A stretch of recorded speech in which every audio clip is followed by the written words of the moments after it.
നമസ്കാരം. അമേരിക്ക തിരയുന്ന കൊടും കുറ്റവാളിയെ കഴിഞ്ഞ ദിവസം കേരളത്തിൽ നിന്ന് പിടികൂടിയെന്ന വാർത്ത ഏറെ അമ്പരപ്പും അതുപോലെ ഞെട്ടലും ഉണ്ടാക്കിയിരുന്നു. അന്താരാഷ്ട്ര കുറ്റവാളി കേരളത്തിൽ അടിച്ചുപൊളിച്ച് കഴിയുകയായിരുന്നു എന്നതായിരുന്നു വസ്തുത. അലക്സേജ് ബെസിയോക്കോവ് എന്ന ലിത്വാനിയൻ പൗരനെയാണ് CBIയും കേരള പോലീസും ചേർന്ന് തിരുവനന്തപുരത്ത് നിന്ന് പിടികൂടുന്നത്.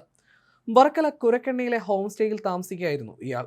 രഹസ്യവിവരത്തിന്റെ അടിസ്ഥാനത്തിലായിരുന്നു പ്രത്യേക അന്വേഷണ സംഘം ഇയാളെ പിടികൂടുന്നത്.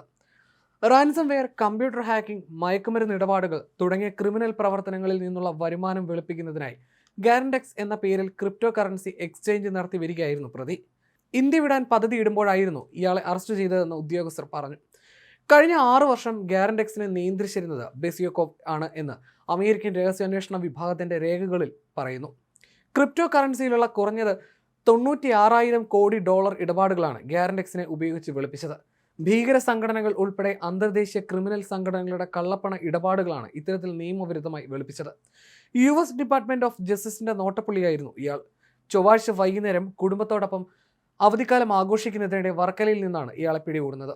ഇയാളെ പിടികൂടാൻ ന്യൂഡൽഹിയിലെ പട്യാല ഹൗസ് കോടതിയിലെ അഡീഷണൽ ചീഫ് ജുഡീഷ്യൽ മജിസ്ട്രേറ്റിൽ നിന്ന് വർക്കല പോലീസിന് നിർദ്ദേശം ലഭിച്ചതിനെ തുടർന്നായിരുന്നു അറസ്റ്റ്.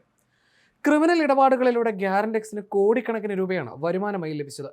കൂടാതെ ഹാക്കിംഗ്, റാൻസംവെയർ, തീവ്രവാദം, മയക്കുമരുന്ന് കടത്ത് എന്നിവയുൾപ്പെടെയുള്ള വിവിധ കുറ്റകൃത്യങ്ങൾക്ക് ഇത് ഉപയോഗിച്ചതായും അമേരിക്കൻ രേഖയിൽ പറയുന്നു.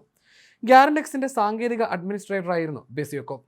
പ്ലാറ്റ്ഫോമിന് ആവശ്യമായ അടിസ്ഥാന സൗകര്യങ്ങൾ ഒരുക്കിയതും ഇടപാടുകൾ അവലോകനം ചെയ്തതും പ്രതിയായിരുന്നുവെന്നും ഉദ്യോഗസ്ഥർ പറയുന്നു. ഇയാൾക്കൊപ്പം തന്നെ ഗ്യാരൻഡെക്സിന്റെ സഹസ്ഥാപകരിൽ ഒരാളായ അലക്സാണ്ടർ മിറാസെർദ എന്ന റഷ്യൻ പൗരനെതിരെയും സമാന കുറ്റത്തിന് US ഏജൻസികൾ കേസെടുത്തിരുന്നു. ഇയാൾ നിലവിൽ UAEയിലാണെന്നാണ് വിവരം. 2019 മുതൽ 2025 വരെയുള്ള കാലയളവിലാണ് അലക്സേജും മിറാസെർദയും ഗ്യാരൻഡെക്സ് എന്ന ക്രിപ്റ്റോ എക്സ്ചേഞ്ച് പ്രവർത്തിപ്പിച്ചിരുന്നത്. പ്രതിക്കെതിരെ അന്വേഷണം നടത്തുന്നതിനിടയിലാണ് തിരുവനന്തപുരത്ത് നിന്ന് ഇയാൾ പിടിയിലാകുന്നത്. 2022 ഏപ്രിലിൽ അമേരിക്ക പ്രതിക്കെതിരെ വിലക്ക് ഏർപ്പെടുത്തിയിരുന്നു. ഈ ആഴ്ച ആദ്യമാണ് പ്രതിയെ പിടികൂടുന്നതിന് സഹായം തേടി അമേരിക്കയിൽ നിന്ന് വിദേശകാര്യ മന്ത്രാലയത്തിന് താൽക്കാലിക അറസ്റ്റ് വാറണ്ട് ലഭിച്ചത്. ഇന്റർപോളിന്റെ റെഡ് കോർണർ നോട്ടീസ് ഉണ്ടായിരുന്നു. നടപടിക്രമങ്ങൾ പ്രകാരം 2 ദിവസത്തേക്ക് റിമാൻഡ് ചെയ്ത് ഡൽഹിയിലെ പട്യാല ഹൗസ് കോടതിയിലേക്ക് ട്രെയിൻ മാർഗം എത്തിക്കും. ഏപ്രിൽ 2019 മുതൽ ഗ്യാരൻഡെക്സ് ക്രിപ്റ്റോ കറൻസി ഇടപാടുകളിൽ കുറഞ്ഞത് $96 ബില്യൺ, അതായത് 8 ലക്ഷം കോടി രൂപയുടെ ഇടപാടുകളാണ് ഇവർ നടത്തിയതെന്നാണ് കോടതി രേഖകൾ വ്യക്തമാക്കുന്നത്. 2025 മാർച്ച് 6-ന് ഗ്യാരൻഡെക്സിനെ പിന്തുണയ്ക്കുന്ന 3 വെബ്സൈറ്റ് ഡൊമൈനുകൾക്കെതിരെ വിർജീനിയയിലെ കോടതിയും നടപടിയെടുത്തിരുന്നു. ഇവ പിടിച്ചെടുക്കാൻ US സീക്രട്ട് സർവീസ് ഉത്തരവിറക്കി. ഗ്യാരൻഡെക്സിന്റെ പ്രവർത്തനങ്ങൾ ഹോസ്റ്റ് ചെയ്യുന്ന സെർവറുകൾ ജർമ്മനി, ഫിൻലാൻഡ് രാജ്യങ്ങളുടെ സഹകരണത്തോടെ പിടിച്ചെടുത്തു. ഗ്യാരൻഡെക്സിന്റെ $26 ദശലക്ഷം ഫണ്ടുകൾ US ഏജൻസി മരവിപ്പിക്കുകയും ചെയ്തു.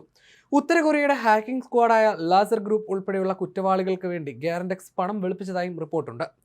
ഭീകര സംഘടനകൾക്ക് സഹായം ചെയ്യുന്നതുവരെ ഗ്യാരൻഡെക്സിന് ദശലക്ഷക്കണക്കിന് ക്രിമിനൽ വരുമാനം ലഭിച്ചിരുന്നു. മിറാസെർദയ്ക്കും ബെസിയോക്കോവിനുമൊപ്പം എതിരെ കള്ളപ്പണം വെളുപ്പിക്കുന്നതിനുള്ള ഗൂഢാലോചനയുടെ കുറ്റമാണ് ചുമത്തിയിരിക്കുന്നത്. ഇതിന് പരമാവധി 20 വർഷം വരെ തടവ് ശിക്ഷ ലഭിക്കും. ആഗോളതലത്തിലുള്ള കുറ്റകൃത്യങ്ങൾക്കും തീവ്രവാദ പ്രവർത്തനങ്ങൾക്കും സഹായകമാകുന്ന കള്ളപ്പണം വെളുപ്പിക്കലിനെതിരെയുള്ള പോരാട്ടത്തിന്റെ വലിയ വിജയമായാണ് അലക്സേജിന്റെ അറസ്റ്റിനെ US ഏജൻസികൾ വിലയിരുത്തുന്നത്.